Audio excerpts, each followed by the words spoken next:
ఇలా జనాలు మోసం చేస్తున్నారు మీరు. ఇలా జనాల్ని మోసం చేస్తూ ఉంటే చూసుకుంటూ ఉండే రోజులు ఎప్పుడో పోయినాయి.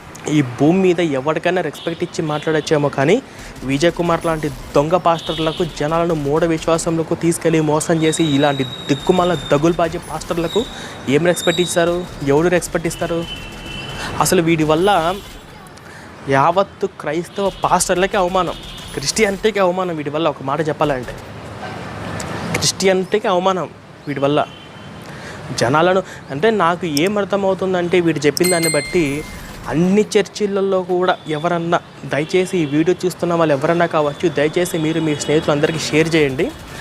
ఎక్కడన్నా పాస్టర్లు ప్రార్థన చేయండి, కరోనా వైరస్ వచ్చింది, మీరేం మనల్ని కరోనా వైరస్ ఏమి చేయదు, మన దగ్గర యేసయ్య ఉన్నాడు, మనం ప్రార్థన చేస్తే కరోనా వైరస్ తగ్గిపోతుంది, మీరేం భయపడొద్దు అని చెప్పే దిక్కుమాలిన దగులుబాజీ పాస్టర్ల మాటలు నమ్మవద్దు.